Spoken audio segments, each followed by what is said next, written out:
والصلاة والسلام على من لا نبي بعده ولا رسول بعده ولا أمة بعد أمته ولا رسالة بعد رسالة وصلى الله تعالى على آله وأصحابه الذين أوفعوا أحده الذين هم مفاتيح الرحمة ومصابيح الغرر. أما بعد فأعوذ بالله من الشيطان الرجيم. بسم الله الرحمن الرحيم. يا أيها الذين آمنوا توبوا إلى الله توبة نصوحا. قال تبارك وتعالى قل يا عبادي الذين أسرفوا على أنفسهم لا تقنطوا من رحمة الله. قال تبارك وتعالى إلا من تاب وآمن وعمل عملا صالحا فأولئك يبدل الله سيئاتهم حسنات. آمنت بالله صدق الله العظيم وصدق رسوله النبي الكريم ونحن على ذلك لمن الشاهدين والشاكرين والحمد لله رب العالمين. تمام ساتھی آواز بلند محبوب کبریا محمد مصطفیٰ صلی اللہ علیہ وسلم کی ذات عالی پر تشریف فرمائیں.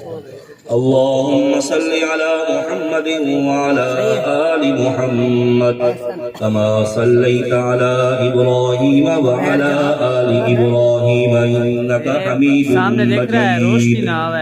اللهم بارك على محمد وعلى آل محمد كما باركت على إبراهيم وعلى آل إبراهيم إنك حميد مجيد. میرے محترم، میں نے آپ کے سامنے اللہ تبارک و تعالیٰ کی پاک کلام میں سے چند آیات کے بیان اللہ تبارک و تعالیٰ سے دعا ہے کہ مجھے ناقص عمل ناقص علم والے سے جتنا بھی بولا جائے اللہ تبارک و تعالیٰ تمام کو اس پر عمل پیرا ہونے کی توفیق عطا فرمائے. میرے محترم، دنیا کے اندر انبیاء علیہ السلام معصوم اور مغفور ہیں. باقی کوئی فرد بشر، کوئی آدمی یہ دعویٰ نہیں کر سکتا کہ میں نے اپنی 10 سے 50 سال 100 سال تک زندگی گزاری ہے، مجھ سے گناہ نہیں ہو. انبیاء علیہ السلام معصوم اور صحابہ کرام رضوان اللہ تعالی علیہم اجمعین کو اللہ نے محفوظ کر دیا. باقی جتنے بھی ہم انسان ہیں غلطیاں ہوتی ہیں، ہم سے نافرمانیاں گناہ بھی ہوتے ہیں، لیکن اللہ تبارک و تعالیٰ کا حکم ہے کہ تم نے اپنے اندر انبیاء کی صفت کو اپنانا ہے کہ اگر بھول ہو جائے تو فوراً اللہ کی طرف رجوع کرو.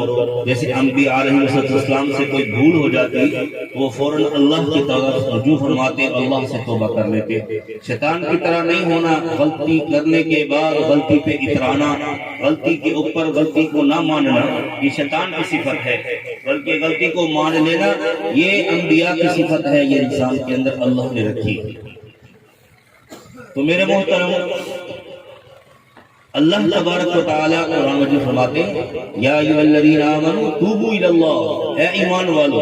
اس میں کسی اور کو نہیں، ایمان والوں کو مخاطب فرمایا ہے.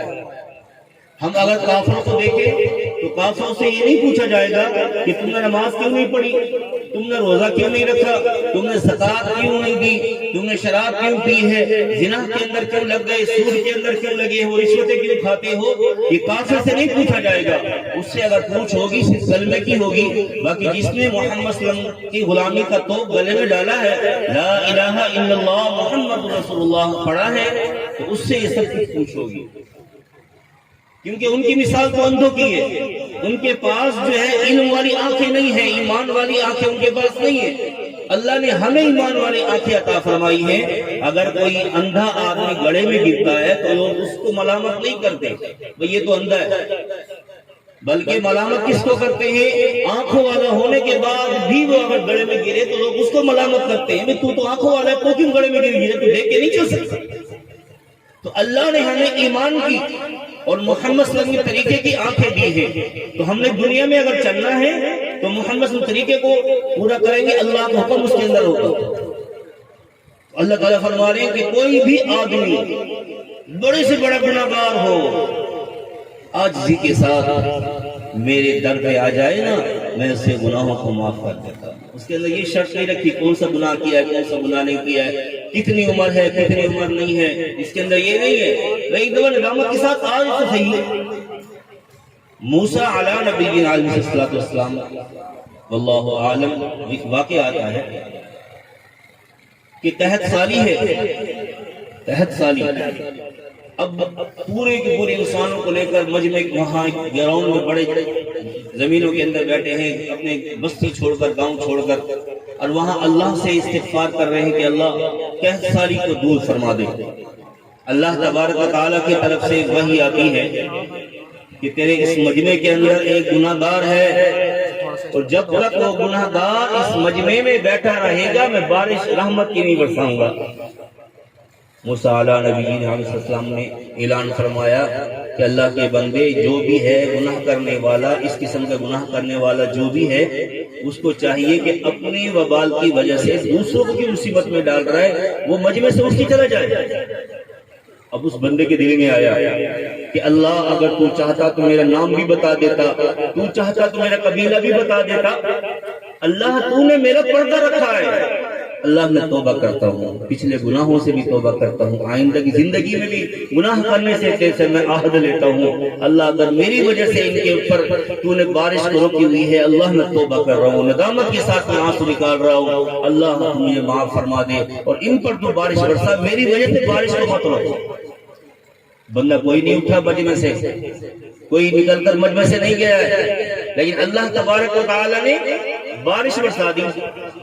اب موسیٰ علیہ نبی اسلام نے اللہ سے رابطہ کیا، اللہ ابھی تو آپ کا حکم تھا کہ اس بندے کو مجمع سے نکالو، وہ تو بہت بڑا گناہ گار ہے، اور ابھی میں نے دیکھا بھی نہیں کہ مجمع سے جاتے ہوئے، اے اللہ تو نے رحمت کی بارش برسا دی۔ اللہ تبارک و تعالی نے فرمایا، اے موسیٰ علیہ نبی السلام، وہ بندہ گناہ گار تھا، اب تک اس نے بڑے بڑے گناہ کیے تھے، بڑی نافرمانیاں کی تھی، یہاں تک کہ اس کی وجہ سے میں تم پر بارش نہیں برسا رہا تھا۔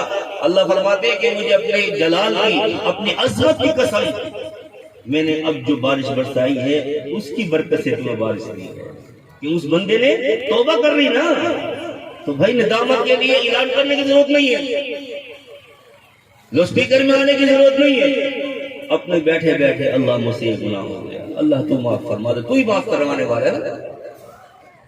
لیکن یہ ہے، اس میں چیز یاد رکھو، حقوق العباد، یہ نہ ہو میں نے تو بندوں کا مال کھایا، جا کر مصلی پہ کھڑے ہو کر اللہ سے معافی مانگو، اللہ اپنا معاملہ معاف کرے گا، بندے کا معاملہ معاف نہیں ہوگا۔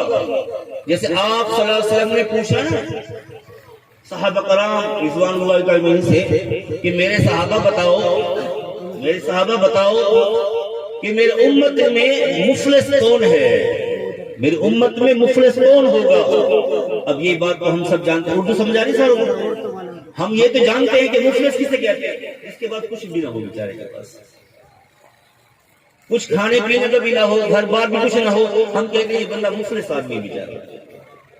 اب صحابہ کرام نے فرمایا کہ اسلم ہماری نظروں میں تو یہ ہے، لیکن اللہ اور اللہ کا نبی بہتر جانتا ہے، کیونکہ صحابہ کرام نے کو پتا تھا کہ جب آپ صلی اللہ علیہ وسلم اس قسم کا سوال کر رہے ہیں تو اس میں کوئی نہ کوئی آپ تعلیم دینے والے ہیں، تو آپ نے فرمایا کہ میرے صحابہ، میری امت کا مفلس وہ ہوگا اس کے پاس علم کے انبار ہوں گے، نیکیوں کے، نماز، روزہ، زکوٰۃ، حج، جہاد، سب چیز اس کے پاس بہت زیادہ خزانے ہوں گے، بہت بڑے اس کے بعد دفتر ہوں گے، لیکن کیا ہوگا جب وہ اللہ کے حضور پیش ہوگا تو اس نے لوگوں کے حق کھائے ہوں گے، لوگوں کو ستایا ہوگا، لوگوں کو پریشان کیا ہوگا، تو اللہ تعالیٰ کے پاس وہ بندے آ جائیں گے، اللہ تو اس کو تو معاف کر رہا ہے، ہمارے حق کہاں جائیں گے؟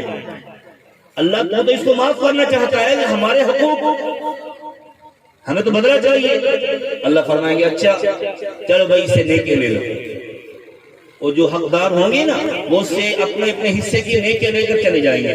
اب یہاں تک کہ وہ بندہ وہ زمین و آسمان کی خلا سے بھی زیادہ وہ نیکی لے کر گیا تھا، اب خالی ہو گیا، ابھی حقدار موجود ہے، حقدار آئیں گے اللہ ہمارا تو حق رہتا ہے، اللہ فرمائیں گے اچھا جتنا جتنا حق ہے نا اپنا اپنا اتنے ہی گناہ اس کے سر پہ ڈال، تو یہاں سے اتنے نیکیوں کے انبار لے جانے والا وہاں مفلس ہو جائے گا، اوروں کے گناہ کو سر پر لے کر بیٹھا ہوگا۔ اس لیے موقع ہے ہمارے پاس بھائی، آگے کا پتہ نہیں ہے ہمیں، آگے کا ہمیں کوئی پتہ نہیں۔ جیسے صحابہ نے فرمایا کہ یا رسول اللہ صلی اللہ علیہ وسلم موت کب آئی، یہ کیا چیز ہے، قیامت کیا چیز ہے؟ آپ نے فرمایا کہ تم نے موت کی تیاری کی ہے، تم کیا سمجھتے ہو موت کو؟ ایک صحابی کھڑے ہوئے فرمایا یا رسول اللہ صلی اللہ علیہ وسلم میں یہ سمجھتا ہوں کہ میں جب صبح کے وقت فجر کی نماز کے لیے بیدار ہوتا ہوں اور گھر سے نکلتا ہوں اپنے کاروبار حلال کے لیے، تو مجھے امید نہیں ہوتی کہ شام کو میں واپس اپنے گھر آ سکتا، کوئی پتہ نہیں راستے میں موت آ جائے۔ دوسرے صحابی کھڑے ہوئے کہ یا رسول اللہ صلی اللہ علیہ وسلم میں جب 4 رکعت کی نماز نیت کرتا ہوں تو میں یہ سوچتا ہوں ابھی میں نیت باندھی ہے، پتہ نہیں سلام بھی پھیر سکوں گا یا نہ پھیر سکوں گا۔ آپ نے کیا فرمایا کہ میری بھی تو سنو، میرا خیال کیا ہے اس موت کے بارے میں؟ فرمایا کہ میں جب 4 یا 2 رکعت کی نیت باندھ لوں اور جب آخر میں اتحیات پر بیٹھ کر ایک مرتبہ ادھر سلام پھیروں تو دوسرے کی امید مجھے نہیں ہوتی۔ تمہیں تو پھر بھی بڑی امید ہے کہ صبح سے شام تک کی امید رکھ رہے ہو، 4 رکعتیں مکمل ہونے کی امید رکھ رہے ہو، مجھے تو ایک سلام کے بعد دوسرے سلام کی امید نہیں ہوتی۔ یہ چیز تو بھائی جب آپ صلی اللہ علیہ وسلم یہ فرما رہی ہے تو پھر ہم کیوں سستی کریں؟ ابھی موت کا وقت ہے نا بھائی، موت کا وقت ہے، پتہ نہیں کب موت آ جائے۔ ہماری مثال امام غزالی رحمۃ اللہ علیہ نے ہمارے ذہنوں کو سمجھانے کے لیے بتلایا ہے کہ ایک بادشاہ تھا، اس نے اپنے کسی ساتھی سے یا اپنے نوکر سے اپنے خادم سے کہا کہ یہ میرے باغات ہیں، ان کے درجے ہیں، یہ درجے بدرجے بنے ہوئے ہیں، ایک سے بڑھ کر ایک کا پھل ہے اس کے اندر، تم یہ بڑا سا چھبا ٹوکری اٹھا لو اور داخل ہو جاؤ، جو جو پھل تمہیں اچھے لگے نا اس میں بھرتے رہنا، لیکن خیال کرنا ایک درجے سے جانے کے بعد واپس نہیں آ سکو گے، تمہارے لیے واپسی کا راستہ نہیں ہے۔ اب وہ بندہ جب اندر اس چھبے کو لے کر گیا نا، دیکھ رہا ہے اوہ ماشاءاللہ بڑے اچھے پھل ہیں، پھر کہہ کر چھوڑو ابھی آگے بہت ہے، وہاں سے نہیں توڑے، اس نے آگے چلا گیا، وہاں دیکھنے لگا بڑے اچھے پھل ہیں، دل کو بھی اچھے لگے، آنکھوں کو بڑے بھائے، لیکن پھر کیا سوچا، صبر کرو آگے سے ابھی درجے بہت ہیں، آگے توڑ لوں گا میں، ایک درجے بھی چھوڑ دیا، دوسرے بھی چھوڑ دیا، تیسرا بھی چھوڑ دیا، یہاں تک کہ جب وہ آخر میں پہنچا نا بس اس کے بعد ختم، پھر افسوس کرتا ہے اوہو اب پیچھے بھی نہیں جا سکتا، آگے بھی پھل ختم ہو گئے۔ تو ہماری زندگی کی 30 40 50 سال کی مثال ایسی ہے، میں کیا کہتا ہوں میرا ابا جی 80 سال میں مرے، اچھا چلو کوئی بات نہیں، اب یہ گناہ کر لوں پھر توبہ کر لوں گا، اچھا نماز کل پڑھ لوں گا، کوئی بات تھوڑی ہے، زکوٰۃ آگے دے دوں گا میں جا کر، روزہ پھر اگلے سال رکھ لوں گا میں، نماز پھر پڑھ لوں گا، یہ نہیں کہ پھر کر لوں گا، ابھی تو بڑا وقت ہے بڑا وقت ہے۔ ایسے ہوتے ہوتے موت کا جو فرشتہ ہے نا یہ پنجہ مارتا ہے ہمارے۔ آپ سے پوچھا اے اسرائیل جب تو جہاں جاتا ہے کسی کی روح قبض کرنے کے لیے، اس سے پہلے تو اپنا نمائندہ بھیجتا ہے، مطلب جہاں جس گھر پر جس بندے کی موت یعنی روح قبض کرنی ہوتی ہے تو اس بندے کے پاس پہنچنے سے پہلے اپنا نمائندہ بھیجتا ہے۔ تو اسرائیل نے کیا بتلایا کہ میں بھیجتا ہوں، جیسے بندہ ہے نا عمر کے ساتھ دانت ٹوٹتے ہیں تو یہ میرا نمائندہ ہوتا ہے، بتا رہا ہوتا ہے کہ ایک دانت ٹوٹ گیا دوسرا بھی ٹوٹنے والا ہے۔ اسی طرح جب بال سفید ہونے لگتے ہیں، بال جب سفید ہونے لگتے ہیں تو یہ بھی نمائندہ ہے۔ ایک بادشاہ نے اپنا خادم رکھا ہوا تھا کہ مجھے روزانہ بتانا کہ بادشاہ موت آنے والی ہے، بادشاہ موت آنے والی ہے۔ ایک دن آئینے میں دیکھ رہا تھا، شیشے میں جب منہ دیکھ رہا تھا، چہرے کو دیکھا نا تو داڑھی میں اسے سفید بال نظر آیا، تو خادم سے کہہ دیا آئندہ مت بتانا مجھے، کیوں کہ یہ سفید بال آ گیا ہے، یہ بھی نمائندہ ہے، یہ بتانے والا ہے کہ اب تیرا وقت بس پورا ہونے والا ہے، تیاری کر لے۔ لیکن افسوس کہ ہم جو ہے غفلت میں پڑے ہوئے ہیں، ابھی نہیں پھر توبہ کروں گا، ابھی نہیں پھر نماز پڑھ لوں، خیر کوئی بات نہیں 2 نمازیں اکٹھی کر لوں گا، کوئی بات نہیں 3 نمازیں اکٹھی کر لوں گا۔ اس میں علماء فرماتے ہیں کہ جب بندے کی نماز قضا ہوتی ہے تو اس پر 2 ناراضگی اللہ کی ہوتی ہے، 2 حق آ جاتے ہیں۔ ایک حق کیا ہوتا ہے؟ جو اس نے نماز وقت سے چھوڑ دی ہے، قضا کر دی، اللہ کا حکم چھوڑ دیا، اللہ کا حکم تھا ظہر اس وقت تک پڑھنی ہے، عصر اس وقت تک پڑھنی ہے۔ ہم کیا کرتے ہیں؟ زیادہ سے زیادہ اگر کرتے ہیں، دل کو ٹھیس پہنچتی ہے، تھوڑا دکھ ہوتا ہے، تو ہم صرف فرض ادا کر لیتے ہیں، اور جو اللہ کی ناراضگی ہے وہ توبہ نہیں کرتے۔ اس کی مثال یوں سمجھ لے کہ ایک آدمی سے ہم نے قرضہ لیا اور اس سے ہم نے کہا یہ 10,000 روپے قرضہ ہے، 5 دن میں فلاں وقت ہم آپ کو ادا کر دیں گے۔ اب وہ 5 دن جب پورے ہو جاتے ہیں اس کو ادا نہیں کیے تو ایک تو قرضہ ہم پہ کھڑا ہوا ہے اور اس بندے کی ناراضگی بھی ہے کہ دیکھو اس بندے نے مجھ سے وقت لیا تھا، وقت پہ ادا نہیں کیا۔ تو ہم کیا کرتے ہیں؟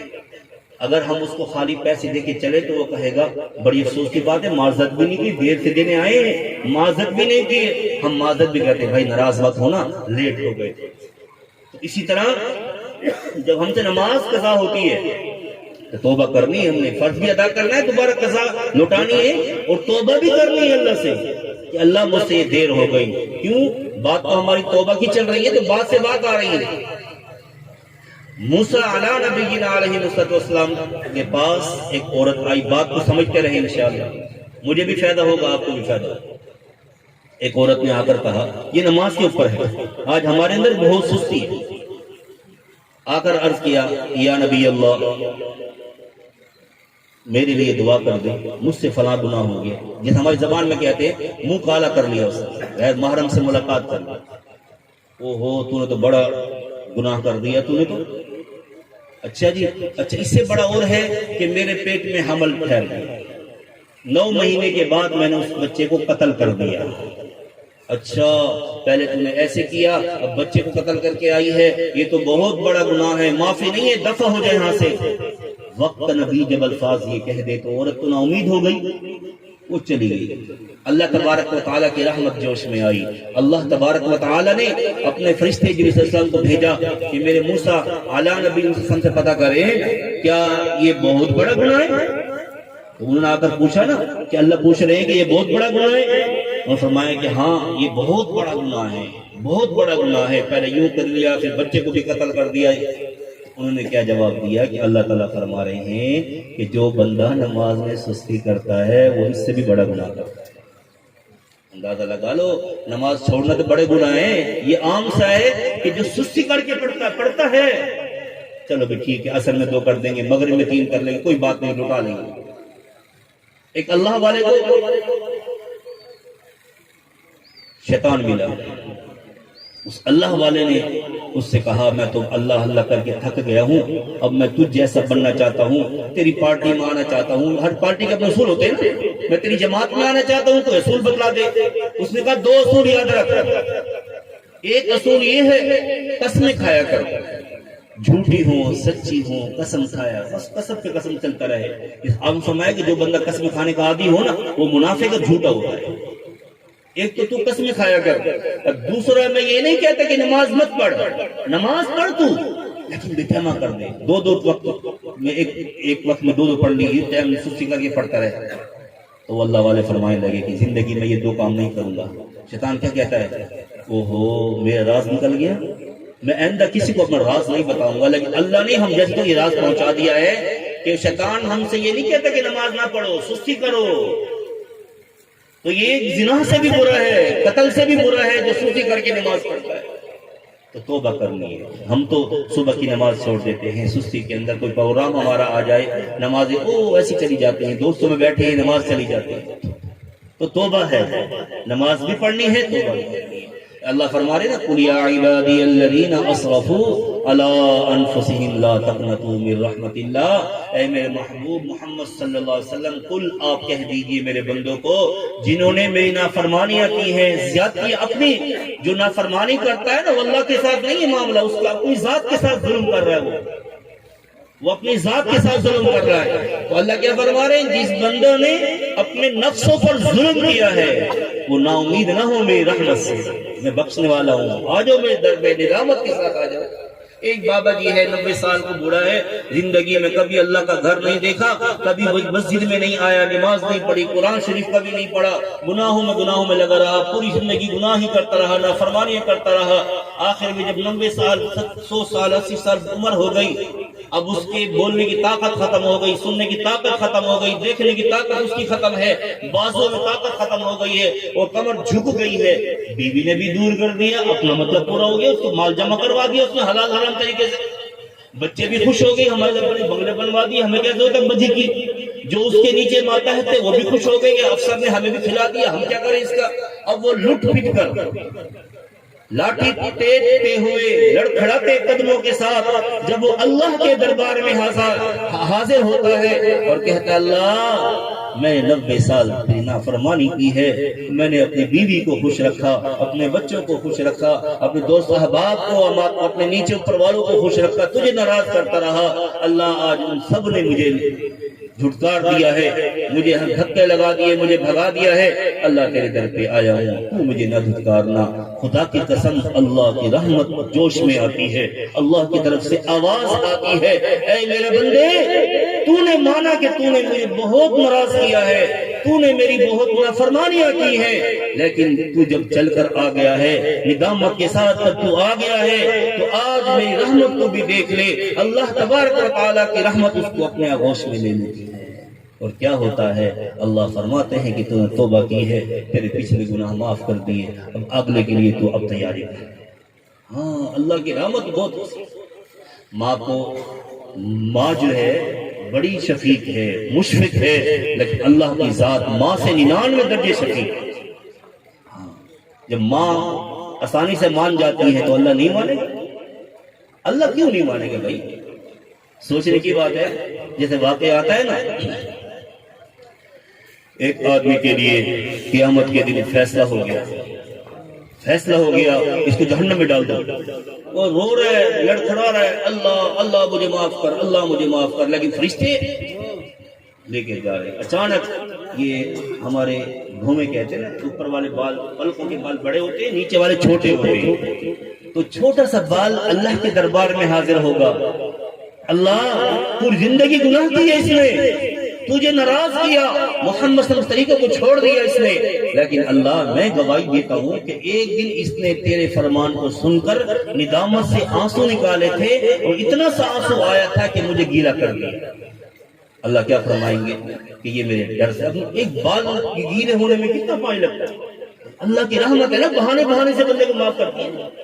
جیسے باپ ہوتا ہے نا، ہم باپ کو کہتے ہیں میرا باپ بڑا مشفق ہے، بہانے بچے بیٹا یہ بھی لے لے، پھر بچہ کہتا ہے ابو، بابا جی کہتا ہے بیٹا یہ بھی تو لے لے، پھر کہتا ہے ابو، اللہ باپ کہتا ہے یہ بھی لے لے۔ اللہ تو ہم حساب ہی نہیں کر سکتے کتنے مشفق ہیں، اندازہ ہی نہیں لگا سکتے، ہمارے پاس تو کیلکولیٹ نہیں ہے۔ تو اللہ تعالیٰ پلک کے بال کی سفارش قبول کر کے اس کو جنت میں ڈال دے۔ ندامت ہی تو ہے نا، تھوڑی توبہ، دل میں ندامت آ گئی، اعلان کرنے کی ضرورت نہیں ہے کہ میں نے اتنے دن نماز نہیں پڑھی تھی، میں اعلان کرتا ہوں، توبہ کرتا ہوں۔ اللہ کا جو معاملہ ہے اللہ کے ساتھ حل کریں گے، اور جو بندوں سے لیا ہے پہلے بندوں سے معاف کروائیں گے، یاد رکھنا، بندوں سے معاف کروائیں گے۔ گناہ کرنے کے بعد انسان میں ندامت آنی چاہیے، غلطی تو مانے تو صحیح نا۔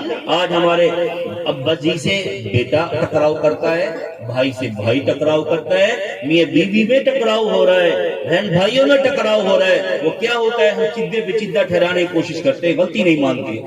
جہاں غلطی مان لی وہی معاملہ ہی ختم ہو جاتا ہے۔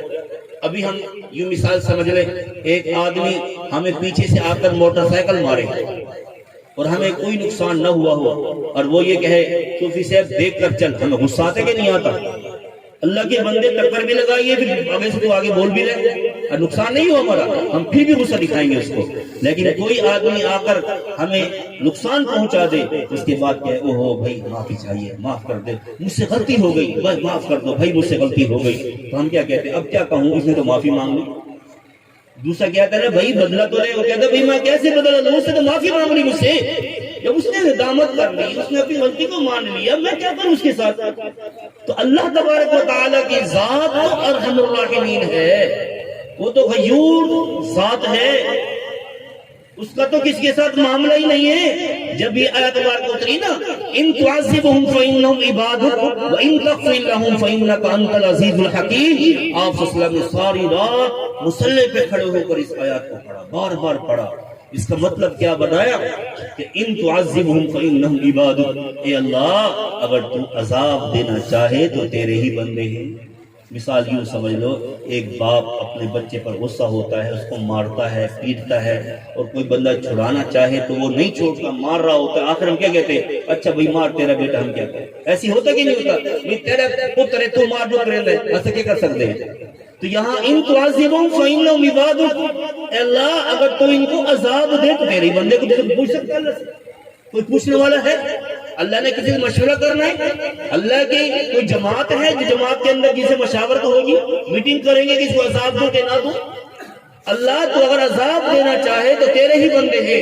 وَإِن تَغْفِرْ لَهُمْ فَإِنَّكَ أَنْتَ الْعَزِيزُ الْحَكِيمُ، اللہ اگر تو معاف کر دے تو بڑا زبردست حکمت والا ہے، تجھ سے کوئی پوچھے گا نہیں، تو معاف ہی کر دے. اللہ تو اللہ کی بخشش کے بہانے ڈھونڈتا ہے، بشرطے کہ ہمارے اندر شیطانیت تو نکلے نا. جب ہم غلطی نہیں مان رہے، اکڑ نہیں نیکیوں میں. دیکھو علماء فرماتے ہیں مال کے اندر تکبر ہوتا ہے، مالدار ہو، گاڑی کا تکبر آتا ہے، بنگلے سے تکبر آتا ہے، کوئی رتبہ مل جائے بندے میں تکبر آ جاتا ہے، یہ برے ہیں. لیکن انسان عبادت کرتے وقت تکبر کرے یہ اللہ کو سب سے زیادہ ناپسند ہے.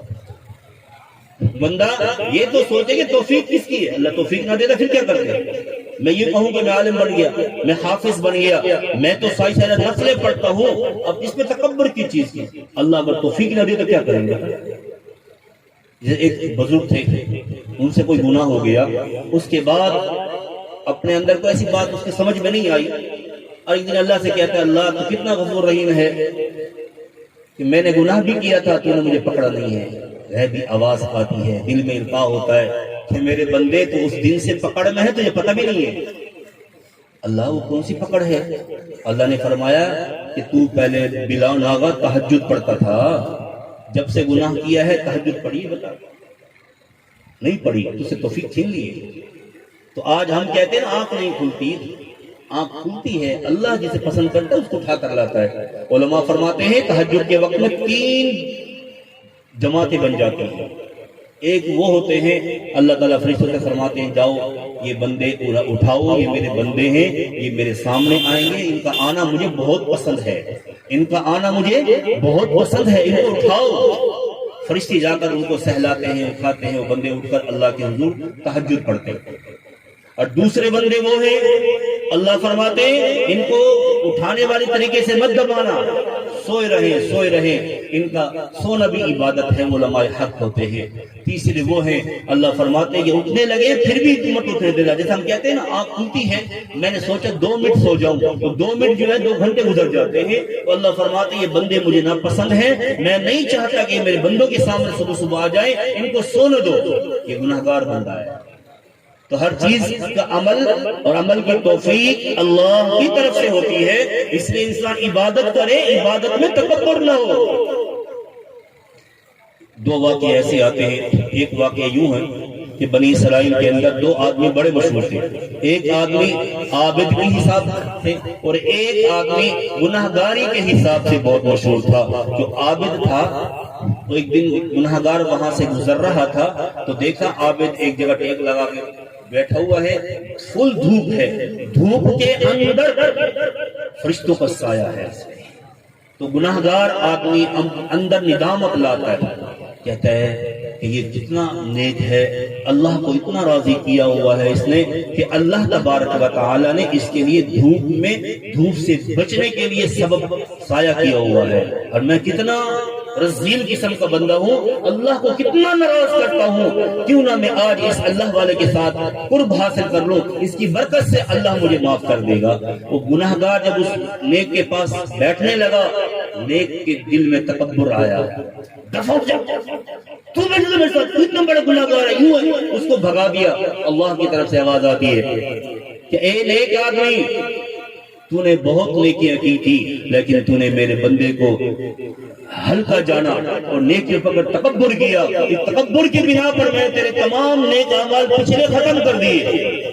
اے گناہگار تیرے اندر ندامت آئی تھی، تو نے دل میں توبہ کی ہے، تیری توبہ کی وجہ سے تیرے پچھلے گناہ معاف ہو گئے، تیرا گناہوں والا جو رجسٹر ہوتا ہے وہ صفا کر دیا گیا ہے، اے نیک تیرے نیکی والا جو تھا نا رجسٹر اس کو صاف کر دیا گیا ہے، اب جو بقیہ زندگی میں نئے نئے حساب ہوگا۔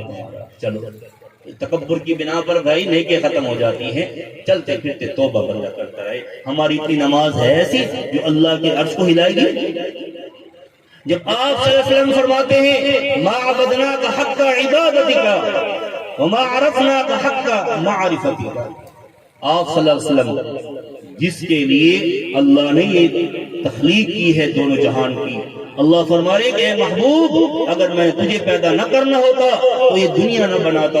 1,24,000 انبیاء علیہ السلام محمد صلی اللہ علیہ وسلم کی برکت سے دنیا میں آئے ہیں، لیکن وہ ہستی ساری رات مصلی پہ ٹھہرتی ہے، ان کا صرف ایک سبحان اللہ کہنا ہماری پوری اس امت کا مل کر بھی سبحان اللہ کے برابر اللہ سے ہم اللہ سے اجر نہیں لے سکتے۔ لیکن وہ ہستی کیا کہہ رہی ہے، اللہ جیسے عبادت کرنے کا حق تھا میں عبادت نہ کر سکا، اللہ جیسے تیری ذات کو پہچاننے کا حق تھا میں نہیں پہچان سکا۔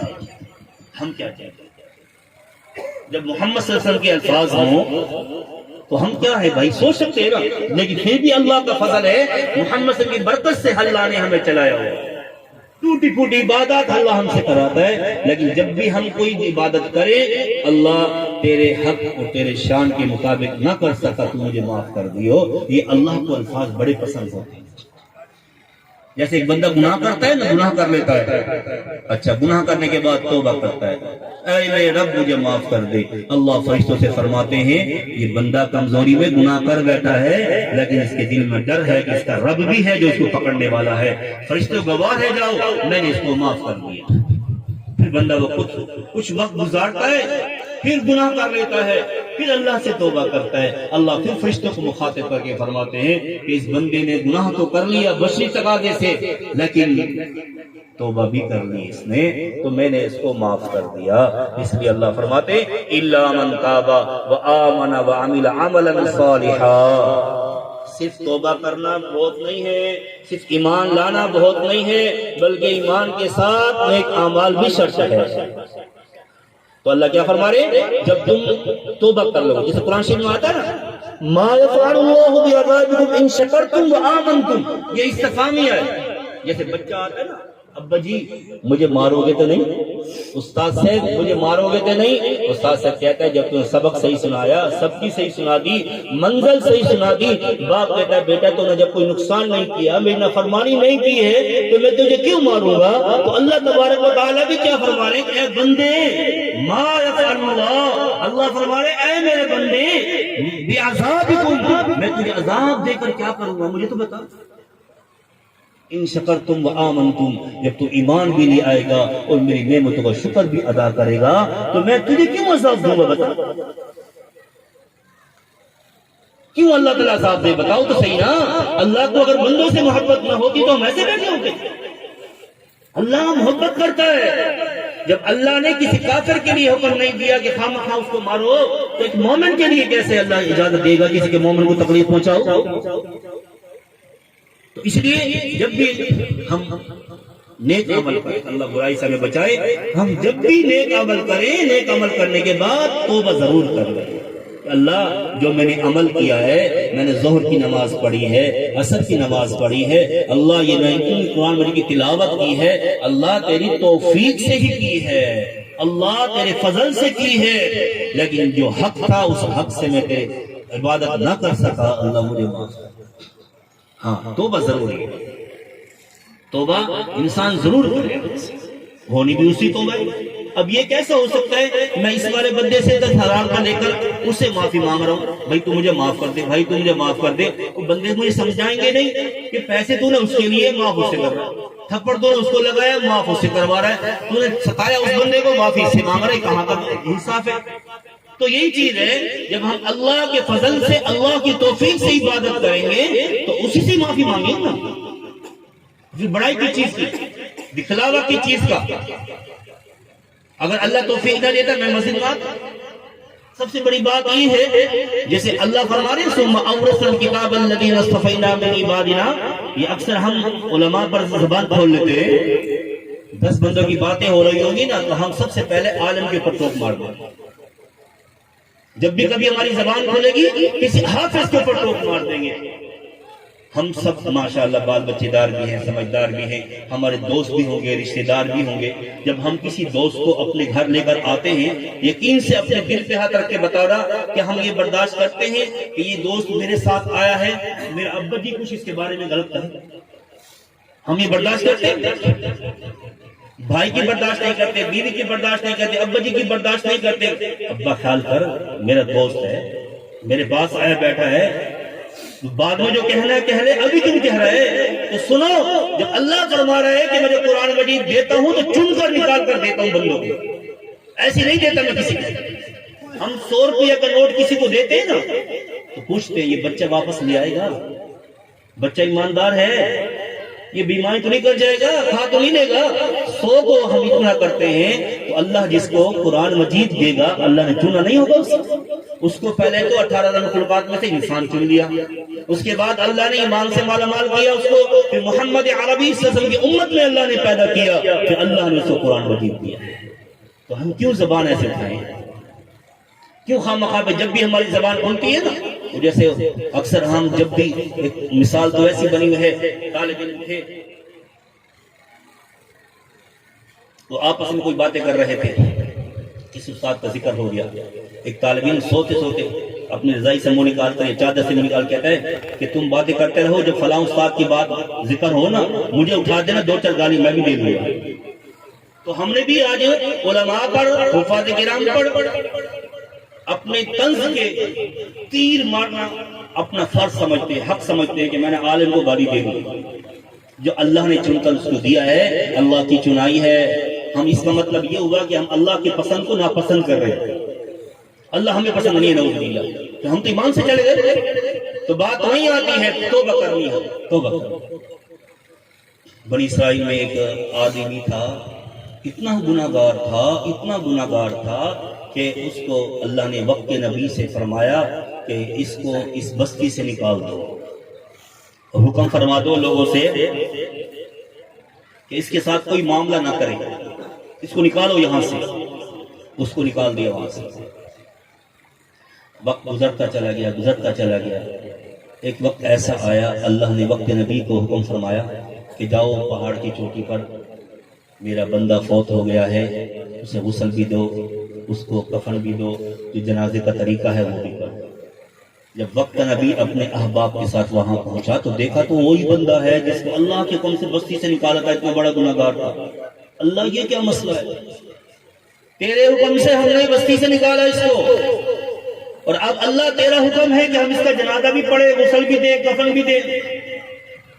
اللہ نے فرمایا مانا کہ یہ گناہگار تھا، یہ لنک جیسے مجمع کے اندر ابھی پتہ لگ جائے نا کہ فلاں دفتر میں وہ ویکنسی نکلی ہوئی ہے، سیٹیں نکلی ہوئی ہیں.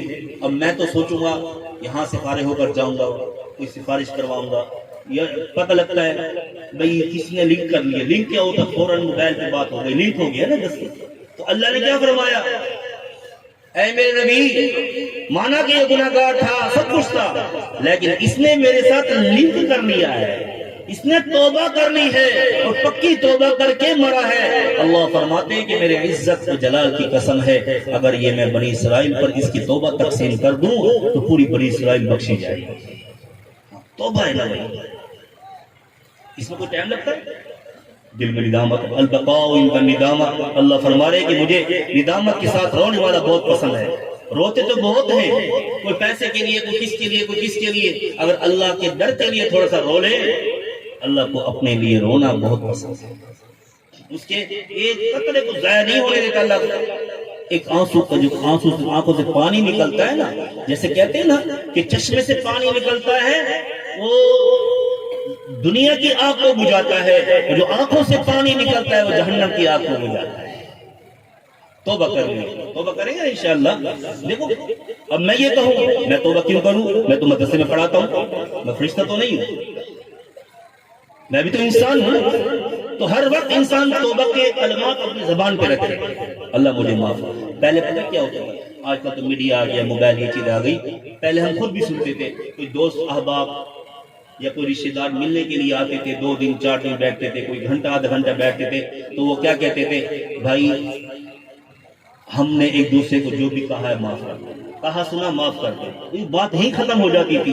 اگر ہم نے کوئی سخت الفاظ بھی کہے ہوں گے جاتے وقت، جب بندہ کہتا ہے نا بھائی میں یہاں آیا ہوں، ان سے سخت الفاظ بھی ہوئے ہوں گے، کسی کا دل بھی دکھا ہوگا، مہربانی کرنا جو سنایا ہے اللہ کے لیے معاف کر دینا۔ سخت سے سخت دل والا بھی کہے گا چلو اس سے معذرت کر لی، جاتے جاتے میں اس کو معاف کر دیتا ہوں۔ تو اللہ کی ذات تو ویسے ارحم الراحمین ہے، وہ تو بندوں سے ویسے محبت کرتی ہے بھائی، وہ تو کسی کے لیے تکلیف برداشت نہیں کرتی۔ جو میدان جہاد میں آیا اس کے لیے ہے، یہ نہیں فرمایا کہ محمد صلی اللہ علیہ وسلم اپنے صحابہ کو لے کر ان کے گھروں کو تباہ کر دو، فلاں فلاں بندوں کو ایسی مار دو، نہیں حکم آیا۔ اور نہ آج تک الحمدللہ ثم الحمدللہ اگر مسلمانوں پہ حکومت آئی ہے یا نہیں آئی ہے، کہیں ان کی طاقت ہے، جیسے کسی کے بارے میں آپ نہیں سنیں گے کہ کسی مسلمان نے کافر کو مجبور کیا کلمہ پڑھنے پر، کافر کو مجبور کیا نماز میں مسجد نماز کے لیے آنے پر، نہیں مجبور کر۔ الحمدللہ کافر مارتے ہیں مسلمانوں کو کہ تم کلمہ کیوں پڑھتے ہو، نمازیں کیوں پڑھتے ہو، لیکن الحمدللہ مسلمانوں کو یہ حکم نہیں ہے کہ وہ کافر کو ویسے، ہاں اپنے عمل سے ظاہر کرو، ان کو سامنے دکھاؤ کہ اسلام اتنا اچھا ہے، لیکن ہمارے تو عملی ضائع ہو گئے۔ ہم کہتے ہیں سود حرام ہے، مسلمان، ہم کہتے ہیں رشوت حرام ہے، قرآن میں آیا ہے ہم رشوت لیتے، ہم کہتے ہیں زنا حرام ہے، مسلمان لگا ہوا ہے، لبادت حرام ہے، مسلمان لگا ہوا ہے، پھیرا پھیری کرنے میں مسلمان لگا ہوا ہے۔ جس کو موقع نہیں ملتا، ہم کہتے ہیں کہ مجھے موقع نہیں ملا میں فرشتہ ہوں، جس کو موقع ملتا وہ ہاتھ حاصل کرتا ہے۔ اس لیے میرے محترم ہم نے توبہ کرنی ہے۔ ایک واقعہ ایسے آتا ہے، ایک اللہ والے کسی بستی سے گزرے، ان کے بستی سے اس طرف جو ہے بالکل کنارے پر ایک نہر تھی، نہر کا پانی صاف نہیں ہوتا، جیسے ٹویل کے اندر چٹا پانی ہوتا ہے، نہر کا ایسے پانی نہیں ہوتا، لیکن وہ اس نہر کا پانی بالکل صاف تھا۔ اس بستی کے سامنے سے دیکھا باغات ہیں، پھل ہیں اس کے اوپر، اور یہ بھی دیکھا کہ ان لوگ جو تھے وہاں کے بڑے خوش و خرم ہیں، حشاش بشاش ہیں۔ وہ بندہ وہاں سے پانی پی کر چلا گیا، کچھ عرصے کے بعد آیا، دیکھا کہ نہر بھی سوکھی ہوئی ہے، اور درخت وغیرہ بھی ختم ہو چکے ہیں، بنجر ہو چکے ہیں، مکان بھی کھنڈرات وال بن گئے ہیں، لوگوں کے چہرے پہ ایسے ہیں جیسے ہم باہر ٹھہر جائیں نا مٹی کے سامنے، اگر آندھی آئے تو سارا منہ پر مٹی کی مٹی ہو جائے، تو لوگوں کے چہرے ایسے ابر الود گند کی طرح ہو گئے۔ وہ حیران ہے، ابھی کچھ عرصے پہلے گیا تو یہ تھا، اب یہاں سے آیا ہوں تو یہ ہے۔ تو ان سے پوچھا بھائی کیا ہوا؟ خدا کی قسم کیا جواب ملا اس کو کہ لگتا ہے بھائی اس نہر میں سے کسی بے نمازی نے پانی پیا ہے ہاتھ ڈال۔ اندازہ لگا لو بھائی، اس بے نمازی، اکثر میں یہی کہا کرتا ہوں، ہم کہتے ہیں کہ جو پہلے قوموں میں گناہ تھے اللہ نے ان کی شکل بدل دی، بندر خنزیر بنا دیے۔ آج ہمارے اندر ان کا ایک عیب تھا، ہمارے اندر سارے عیب ہیں، ہماری شکلیں نہیں بدلی۔ اندازہ لگا لو ہماری نسلیں بدل چکی ہیں، ہمارے کردار بدل چکے ہیں۔ یہ تو دیکھو نا، جو خنزیر میں دیوسی ہے، آج کافروں کو چھوڑو مسلمانوں میں یہ عمل ہے۔ بندر کے اندر لوکی فیل ہے، کافروں کو چھوڑو، جو مسلمانوں کے اندر یہ نہیں، تو بات وہی آ گئی نا، اگر شکلیں نہیں بدلی تو نسلیں تو بدل گئی۔ ہم اس چیز کو سوچیں، دیکھیں ہم سے پوچھو گی، جیسے مفتی صاحب فرما رہے تھے نا کہ قرآن کے مطابق بچوں کو تعلیم بھی دینی ہے، تو بات یہی ہے۔ اللہ نے کہیں نہیں فرمایا کہ وزیر اعظم کا بیٹا ہوگا، وزیر اعظم ہے اس کے پاؤں کے فرشتے پر بچھائیں گے، بادشاہ کے پاؤں کے نیچے governor, M P, M N A, chief army staff ہے، یہ جج کے آگے نہیں۔ حافظ قرآن ہے، قرآن سیکھنے جا رہا ہے، چاہے وہ بادشاہ کا بیٹا ہے، غریب کا بیٹا ہے، مسکین کا بیٹا ہے، لیکن اس کے پاؤں کے نیچے فرشتے پر بچھائیں گے۔ یہ تھوڑی بات ہے، یہ اعزاز تھوڑا۔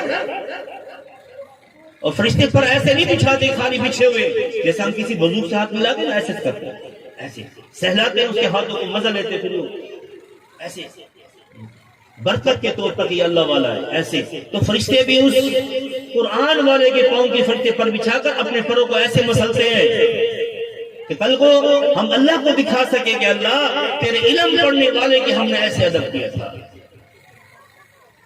ایسے ادب کیا ہم نے۔ اس لیے بات وہی آ رہی ہے کہ توبہ کرنی نا، توبہ کرنی ہے، توبہ لازمی ہے اس چیز کے لیے۔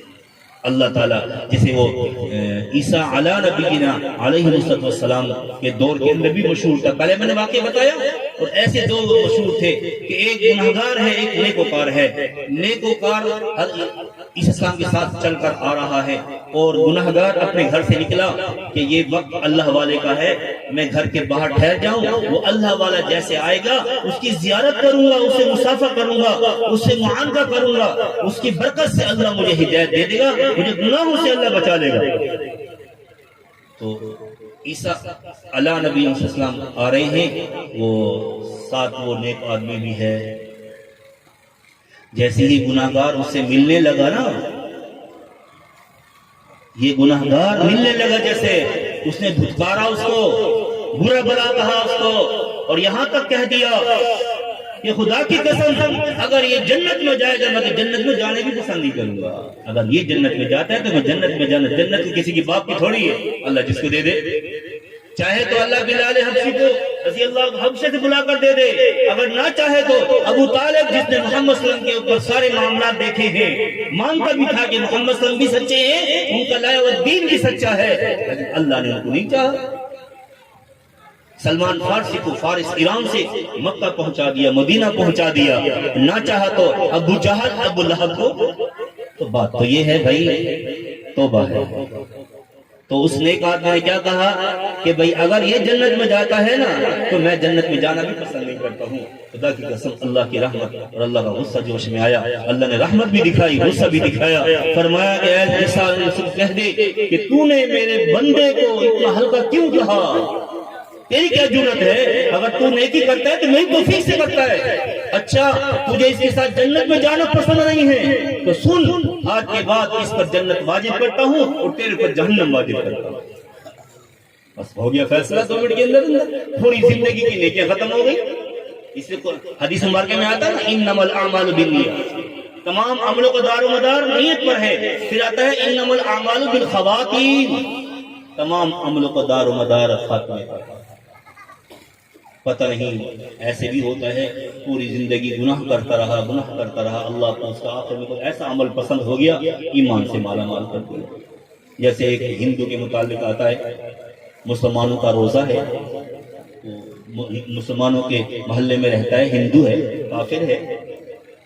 تو اس کے پڑوسی نے اس کو دیکھا, یہ جنت میں یہ کیسے ہو سکتا ہے. جب اس سے پوچھا اس نے کہا تمہارے روزے تھے تو میں اپنے بیٹے کے ساتھ آ رہا تھا, بیٹے نے چیزیں کھانی شروع کی, میں نے اس کو ڈانٹا, شرم نہیں آتی, یہ رمضان ہے, مسلمانوں کا روزہ ہے, اس کا احترام کرتے ہیں. تو میں جب گھر آیا نا, اللہ نے مجھے اس الفاظ کی بنا پر ایمان کی دولت نصیب فرما دی اور میں کلمہ پڑھ کر دنیا سے چلا گیا. انما الاعمال بالخواتیم. اصل وجہ کیا ہے, ندامت دل میں آنی چاہیے. ندامت, آج ہمارے اندر ندامت نہیں ہے. ہم تو یہ سمجھتے ہیں کہ میں نے اللہ کی عبادت کی ہے, اللہ پر احسان کرتے ہیں, میں نے عبادت کی ہے. جیسے ایک آدمی تجربہ ہے, امامت میں ہے نا, تجربہ ہوتا رہتا ہے. جب بندہ مشکل میں آتا ہے تو پھر وہ امام سے پہلے اگلی صف میں بیٹھا ہوتا ہے, تسبیحات سب کچھ ہوتا ہے. جب اللہ اس کے مسئلے حل کر دیتا ہے تو پھر کیا ہوتا ہے, اللہ کو بھول جاتا ہے. حق تو یہ تھا کہ شکرانہ کرتا ہوں, شکر کرتا ہوں, اللہ تو نے میرے مسئلے کو حل کر دیا, اب میں شکر کے طور پر پوری زندگی تیری عبادت فل کرتا ہوں. لیکن ہم کیا کہتے ہیں, چھوڑ دیتے ہیں. اس سے پوچھو بھائی نماز پہ نہیں آتے, وہی میں نماز پہ تو آتا ہوں, فلاں بندے کے کپڑے سے بدبو آتی ہے. میں نماز پہ آتا ہوں, میں سجدہ کرتا ہوں تو مٹی لگ جاتی ہے. یعنی تو اتنا بڑا ہو گیا ہے, بھرا ہوا تو سارا گند سے ہے, تو سارا تو گند ہے تیرے اندر. اور تو اللہ کے مقابلے میں اللہ گھر میں آنے سے کہتے ہیں کہ میں جو ہے نا مٹی لگ جاتی ہے. اس لیے بھائی کوشش کرنا ہے ہم جو ہے نا اپنے اندر تکبر نہ لائیں, عاجزی ہے. اللہ کو عاجزی پسند ہے, اور عاجزی جب بھی ہوگی جب ہم اپنے آپ کو کمزور سمجھیں.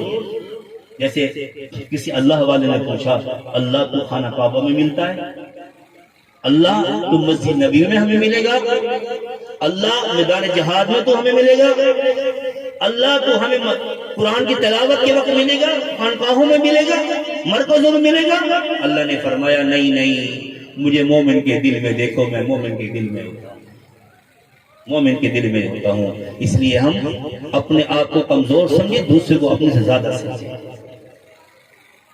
کیا معلوم کسی کے منہ پہ تو نہیں لکھا ہوتا کہ وہ کتنا اللہ کے ساتھ تعلق والا ہے. میں نے پہلے عرض کیا لنک ہوتی ہے. اکثر ایسا ہوتا ہے کہ ایک آدمی سڑک پہ ویسے عام سے جا رہا ہوتا ہے, بڑا سا بڑا افسر اس کو رک ملتا ہے, کیوں بھائی یہ میرے ابا کا دوست ہے, یہ میرے بچپن کا دوست ہے, غریب ہے تو کیا ہوا میرے بچپن کا دوست تو ہے نا.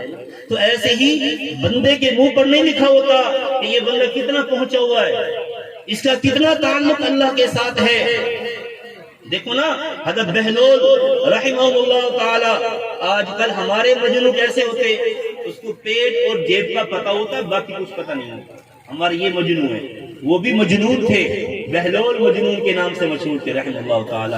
ہارون رشید رحمہ اللہ تعالی کے حکومت میں ہے. ایک دن عصر کے وقت وہ اپنی سواری پر اور ان کی بیوی زبیدہ خاتون رحمہ اللہ تعالی وہ اپنی سواری پر جا رہی ہیں دریا کے سفر پہ. ایسے عصر کے بعد دیکھا بہلول مجنون جو ہے ریت میں, بچپن میں ہم بھی جب ہمارے محلوں میں کوئی مکان بنتا ریت آتی تھی تو ہم بھی اس کے اندر ہاتھوں سے مکان کی سیٹنگ والی کھیلتے تھے اس سے. تو ایسے انہوں نے ایک مکان بنایا ہوا تھا, نقشہ تھا بنایا ہوا. ہارون رشید رحمہ پوچھا اے بہلول کیا کر رہا ہے؟ اس نے کہا مکان بنا رہا ہوں. اچھا کیا کرے گا؟ اس کو بیچوں گا اور جو خریدے گا اس کو اللہ جنت میں محل دے گا. قیمت کیا ہے؟ 1 روپیہ. یہ تو پاگل ہے, ایسے بھی کوئی ہوتا ہے. وہ آگے چلا گیا. ان کی بیوی آئی, پوچھا اے بہلول کیا کر رہا ہے؟ کہ جی یہ مٹی میں ریت میں محل بنا رہا ہوں. کیا کرے گا؟ بیچوں گا. پھر کیا ہوگا؟ جو اس کو خریدے گا جنت میں اس کو محل ملے گا. اچھا کتنے کا ہے؟ 1 روپے کا. اس کو دے دیا. ہو سکتا ہے اس کے دل میں یہ آیا ہو کیا ہے بیچارہ غریب ہے, اس کو روپے میں گزارا ہو جائے گا نا, کیونکہ اس ٹائم اشرفیاں چلتی تھی یا دینار سونے کا چلتا تھا, تو روپے کا سکہ بھی ہو چاندی والا تو اس کے لیے کام چل گیا, وہ دے کر چلے گئے. ہارون رشید رحمہ اللہ تعالی رات کو سوتے ہیں, خواب میں دیکھتے ہیں جنت میں ہے, اور ایک جنت کے اندر بہت بڑا محل ہے, اس کو لکھا ہوتا ہے زبیدہ خاتون زوجہ ہارون رشید. وہ اس کے اندر داخل ہونے کی کوشش کرتا ہے, اس کو ہٹا دیا, چل تیرا نہیں ہے, یہ زبیدہ خاتون کا, تیرا نہیں ہے, چل. وہ جیسے ہی آنکھ کھلتی ہے نا تو وہ سمجھ گیا کہ ہو سکتا ہے کہ زبیدہ خاتون نے روپے میں خرید لیا اسے. پھر بیچارہ وہ سارے دن بہلول کو ڈھونڈتا رہا. عصر کے بعد وہی جا کر دریا کے سمندر کے کنارے مل گیا. پوچھا کیا کر رہے ہو؟ کہ جی وہ مکان محل بنا رہا ہوں. کیا کرو گے؟ بیچوں گا. پھر کیا ملے گا؟ اس کے بدلے میں جنت میں محل ملے گا. قیمت کیا ہے؟ کہ قیمت تو پوری دنیا کی بادشاہی ہے, پوری دنیا کی. اے بہلول کل تو روپیہ لے رہا تھا, آج تو پوری دنیا کی بادشاہی مانگ رہا ہے. اس نے کہا ہارون رشید کل بن دیکھے کا سودا تھا, آج تو دیکھ کر آیا ہے. کل جو تھا وہ دیکھا نہیں تھا, اس اندازے میں کام تھا, آج تو دیکھ کر آ گیا ہے. اگر تو پوری دنیا کی دولت لے سکتا ہے, پوری دنیا کی بادشاہی دے سکتا ہے. بات یہ ہے بھائی, بات وہیں آ جاتی ہے کہ انسان کمزور ہے. میں اکثر مثال دیا کرتا ہوں کہ دنیا کی مثال کیا ہے. جیسے اب ہم سب کو انتظار ہے اپنے مہمان خصوصی حضرت پیر حبیب الرحمان صاحب نقشبندی دامت برکاتہ عالیہ کا ہمیں انتظار ہے, آنے والے انشاءاللہ. تو انتظار ہے تو کوئی بندہ باہر بیٹھا ہوگا, کسی نے کسی کے ساتھ تعلق میں, ہاں بھائی مہمان خصوصی آ گئے, ابھی نہیں آئے, اس کو امید ہے کہ ابھی پروگرام چل رہا ہے. پھر ہاں بھی آ گئے, اسٹیج پہ آ چکے ہیں, امید ہوتی ہے کہ پروگرام ابھی چل رہا ہے. اچھا جی ہاں آ گئے ہیں, جو مہمان خصوصی بیان فرما رہے ہیں. اچھا جی ابھی بھی امید ہے کہ پروگرام چلے گا. جی وہ مہمان خصوصی بیان فرما کر تشریف لے گئے ہیں. اچھا جی اب تو پروگرام ختم. پھر کیا کرتے ہیں, پہلے کیسے بچھایا جاتا ہے پروگرام کو, لیکن جب ختم ہوتا ہے تو کرسی ادھر وہ ادھر ایسے. تو حضرت آدم علیہ السلام نے آ کر بشارت دی کہ دنیا والوں محمد صلی اللہ علیہ وسلم تشریف لانے والے ہیں. تو لوگوں کو امید تھی کہ دنیا چل رہی ہے. شیش اسلام آئے, نوح علیہ السلام آئے, ابراہیم علیہ السلام آئے, اسماعیل علیہ السلام آئے, اسحاق علیہ السلام آئے, آخر میں عیسیٰ علیہ نبی علیہ السلام تشریف لائے اور آ کر بشارت دی, اپنے سے پہلے نبیوں کی تصدیق کی اور محمد صلی اللہ علیہ وسلم کی بشارت دی. تو دنیا والوں کو امید تھی کہ ابھی دنیا قائم ہے. جب محمد صلی اللہ علیہ وسلم آ گئے تو پھر بھی امید تھی کہ دنیا قائم ہے. جب محمد صلی اللہ علیہ وسلم اپنا 63 سال کی زندگی گزار کر دنیا سے پردہ فرما گئے اب کوئی پتہ نہیں ہے. کبھی زلزلے کی صورت میں، کبھی سیلابوں کی صورت میں، کبھی ایکسیڈنٹ کی صورت میں، کبھی آگ لگنے کی صورت میں انسان جا رہا ہے. ختم ہے، درم برم، کیونکہ مہمان خصوصی جا چکے، کیونکہ محمد صلی اللہ علیہ وسلم دنیا کے دلہا بنا کر بھیجے، امام الانبیاء اللہ نے بنایا ان کو. تو بات یاد رکھو، جو بھی عمل ہوتا ہے اللہ کی توفیق سے ہوتا ہے، اللہ کی توفیق کے بغیر کچھ نہیں ہے. یاد رکھنا، اللہ کی توفیق نہ ہو ہم کچھ نہیں کر سکتے. ہم ایک قدم اپنا نہیں اٹھا سکتے. بڑے سے بڑا افسر آ کر مچھر کا ایک پر پوری دنیا مل کر نہیں بنا سکتی، تو ہم کیا کر سکتے؟ تو پھر بھی اللہ کی توفیق ہے. اللہ کی توفیق سے ہوگا جو کچھ ہوگا. اب تک جو ہوتا رہا ہو رہا ہے، ہوگا اللہ کے فضل، اللہ کی طاقت کے اوپر. تو بات نہیں آ رہی ہے یا ایھا الذین آمنوا توبوا الی اللہ توبۃ نصوحا، اے ایمان والو توبہ کرو، اے ایمان والو توبہ کرو. بات سے بات ہے، دینی مجمع ہے، ماشاءاللہ دینی مجمع ہے. اس میں میں آپ کو حدیث مبارکہ بھی سناتا ہوں. اس کے بعد ہمارے ایک شیخ حدیث صاحب ہیں، انہوں نے ایک بیان میں بھی فرمایا تھا. حدیث مبارکہ کیا ہے؟ ما اسفل من الکعبین من الازار فی النار. اکثر ہم فخر محسوس کرتے ہیں اپنے ٹخنوں کو اپنی شلوار سے، پجامے سے چھپا کر رکھتے ہیں. اکثر کہتے ہیں وہ جوتوں میں آ رہے ہوتے ہیں، لیٹرین میں بھی جا رہا ہے، کہاں کہاں جا رہا ہے، وہ گندگی لگ جاتی ہے اس کی پانچوں کے اندر. ہم فخر محسوس کرتے ہیں. آپ نے فرمایا کہ جس آدمی کے ٹخنے اس کے شلوار سے، پینٹ سے یا قمیض اتنی بڑی ہے، اس نے پہنی ہوئی ہے، ٹخنے چھپے ہوئے ہیں، تو وہ جہنم میں جائے. شیخ حدیث سے کیا فرما رہے تھے؟ 3 آدمی ایسے ہیں، اس ریکی میں فرمایا انہوں نے کہ 3 بندے اللہ تعالیٰ کل قیامت دی بار 3 بندیاں کو متھے نہ لا سکتے. جیسے ہم کو کوئی ہمیں ناراض کر دے تو ہم منہ پھیر لیتے ہیں. یہ جب ہوتا ہے جب بندے کو بہت زیادہ انہوں نے غلطیوں سے مجبور کر دیا ہوتا ہے. تو اللہ فرما رہے ہیں کہ 3 بندوں کو میں کل قیامت کے دن منہ نہیں لگاؤں گا. پہلا کون ہے؟ کہ جو آدمی نماز میں سستی کرنے کا آدمی، اللہ کی رحمت اس پہ نہیں. دوسرا آدمی جو داڑھی کٹانے کا عادی ہوگا. خدا کی قسم یہ داڑھی سنت ہے. عام آدمی مجمع میں بیٹھے ہیں، وہ حافظ نہیں ہوں گے، لیکن دیکھنے والوں نے کیا کہتا ہوگا؟ حافظ ہے، مولوی صاحب، نسبت مل جاتی ہے. تو جو آدمی داڑھی کٹانے کا عادی ہے، یہ محمد صلی اللہ علیہ وسلم کی بھی سنت ہے اور تمام انبیاء علیہ السلام کی بھی سنت ہے. داڑھی ہمارے مذہب میں داڑھی ہے، سکھوں کے داڑھی میں مذہب ہے، ہمارے مذہب میں داڑھی ہے. ایک وفد آیا، روم کا بھی آیا تھا اور فارس کا بھی آیا تھا، وہ داڑھی کٹی ہوئی تھی. آپ نے پوچھا کہ ہاں بھائی تم داڑھی کیوں کٹاتے ہو، مونچھیں کیوں بڑھاتے ہو؟ وہ کہنے لگے کہ یا ہمارے خداؤں کا حکم ہے. وہ اپنے بادشاہوں کو خدا مانتے تھے. انہوں نے کہا ہمارے خداؤں کا حکم ہے کہ مونچھیں بڑھاؤ، داڑھی کٹاؤ. آپ سمجھائے خدا کی قسم ہمیں اللہ کا حکم ہے کہ مونچھیں کٹانی ہے، داڑھی کو بڑھانا. نمبر 3 یہی بات جو ٹخنے چھپانے کا عادی. یہ حکمت کے بھی رسمیں ہیں کہ عورت اگر کھول کر رکھتی ہے تو سورج کی کرنیں اس کو تکلیف پہنچاتی ہیں، اس سے بیماریاں پیدا ہوتی ہیں. مرد کھول کر رکھے تو سورج کی کرنیں اس کو صحت دیتی ہے. آج الٹ ہے، عورت دکھاتی ہے، مرد چھپاتا ہے. عورت کے کھلے ہوئے ہوتے ہیں اور مرد کے چھپے ہوئے ہوتے ہیں. یہ کوئی فخر نہیں ہے، گناہ ہے. جہنم کا بل بن رہا ہے، جہنم میں جانے کے لیے تیاری کر رہا ہے. تو بھائی ہم کوشش کریں. جب اللہ تبارک و تعالیٰ، یہ فرعون ہے نا، فرعون جب اللہ نے اس کو ڈبکیاں لگائی نا دریا سمندر میں، تو وہ کہنے لگا آمنت انہ لا الہ الا الذی آمنت بہ بنو اسرائیل وانا من المسلمین. کیا کہتا ہے؟ اللہ میں بھی ایمان لے آیا تیری ذات وحدہ لا شریک پر، جس پر بنی اسرائیل موسیٰ علیہ السلام ایمان لائے ہیں، حضرت السلام ایمان لائے ہیں، میں بھی اس پر ایمان لاتا ہوں. اللہ نے فرمایا الآن وقد عصیت قبل وکنت من المفسدین. اچھا اب ہر گھرے کی حالت ہو گئی ہے، اب موت کا فرشتہ آ گیا ہے، اب تو توبہ کرتا ہے، اب توبہ کا دروازہ بند ہو چکا. ہر گھرے سے پہلے انسان کوشش کرے. غالباً اللہ تعالیٰ تمہیں پیچھے معاف فرمائے. امام احمد بن حنبل متعلق واقعہ آتا ہے، ان کا آخری وقت ہے، احباب ان کے ساتھ بیٹھے ہیں، ویسے غنود کی آتی ہے تو ایسے غشی کی حالت میں پیچھے چلے جاتے ہیں، جیسے غشی ختم ہوتی ہے پھر کہتے ہیں ابھی نہیں ابھی نہیں ابھی نہیں، پھر دوبارہ پیچھے ٹیک لگاتے ہیں، پھر سیدھے ہو جاتے ہیں، فرماتے ہیں کہ ابھی نہیں ابھی نہیں۔ احبابوں نے کہا کہ حضرت یہ کیا بات ہے؟ آپ کہتے ہیں واخر دعوانا الحمدللہ رب العالمین۔